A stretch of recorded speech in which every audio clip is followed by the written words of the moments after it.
Welcome. I think we are ready to start. It's good to see you all this morning.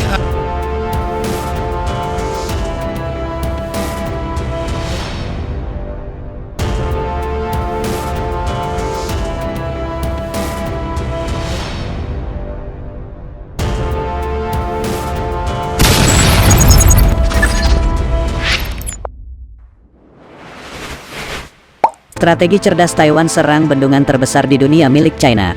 Lumpuhkan ekonomi, Xi Jinping kecolongan. Sahabat bagi-bagi, banyak yang mengenal bendungan Three Gorges atau bendungan Tiga Ngarai di Tiongkok, bendungan terbesar di dunia yang terletak di Provinsi Hubei. Bendungan ini mendukung kehidupan lebih dari 200 juta manusia, baik untuk irigasi maupun produksi listrik tenaga air. Bendungan ini mengelola aliran sungai Yangtze, sungai terbesar di Tiongkok yang membelah daratan Tiongkok dari pegunungan Himalaya hingga ke Laut Natuna Utara. Dengan tinggi mencapai 100 meter dan panjang hingga 2 km, bendungan ini membentuk sebuah danau seluas 1000 km persegi, hampir 1,5 kali luasnya Singapura. Three Gorges Hydropower Plant merupakan pembangkit listrik tenaga air terbesar di dunia. Bendungan ini mulai dibangun pada tahun 1990-an dan bertindak sebagai pusat pengendalian banjir untuk sungai Yangtze. Saat ini, ada kekhawatiran bahwa Amerika dan Taiwan sedang mempersiapkan skenario militer terhadap Tiongkok. Skenario tersebut menyebutkan bahwa jika Tiongkok mengambil tindakan militer terhadap Taiwan, Amerika dan sekutunya mungkin akan menargetkan bendungan Three Gorges. Serangan terhadap bendungan ini akan memiliki dampak besar, dengan potensi tenggelamnya kota-kota besar seperti Wuhan, Changsha, Fuzhou, dan bahkan Shanghai. Bila Taiwan dan Amerika memutuskan untuk menyerang Three Gorges, ada kemungkinan Tiongkok akan membalas dengan meluncurkan senjata nuklir ke Taiwan. Konsekuensi dari konflik semacam ini tak hanya akan dirasakan oleh warga Tiongkok dan Taiwan, tapi juga seluruh dunia. Sebagian besar industri chip dunia, yang 80% dipasok oleh Taiwan dan Tiongkok, bisa terganggu.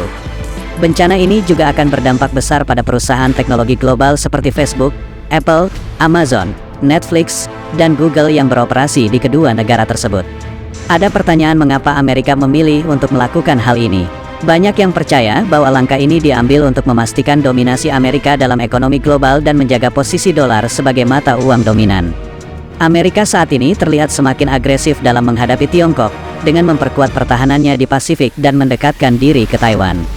Pertahanan regional Amerika, yang melibatkan negara-negara seperti Jepang dan Filipina, dirancang untuk mengisolasi Tiongkok. Amerika tampaknya menantikan kesempatan untuk menyerang Tiongkok dengan rudal balistik antar benua dari pangkalan-pangkalannya di Pasifik. Lalu jika perang besar ini terjadi, bagaimana nasib Indonesia, apalagi dengan ibu kota barunya? Sahabat bagi-bagi, dari perspektif pertahanan, sisi utara ibu kota negara, IKN, tampak sebagai wilayah yang kosong tanpa adanya instalasi militer. Dalam konteks sistem pertahanan, wilayah tanpa instalasi militer tentu menjadi titik lemah.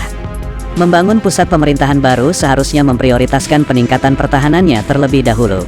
Sebagai contoh, Jakarta memiliki sistem pertahanan yang terintegrasi. Jika terjadi serangan dari sisi utara, misalnya oleh Singapura, Jakarta dapat mengandalkan bantuan dari Pekanbaru, Palembang, Lampung, dan Pangkalan Udara Halim.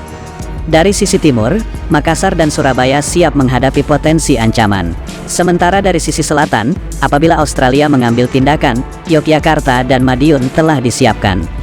Sedangkan IKN, dari sisi utara, berdekatan dengan Sarawak, Malaysia, Brunei, serta berada dalam jangkauan kapal induk Amerika yang berada di Laut Natuna dengan jarak sekitar 800-an km.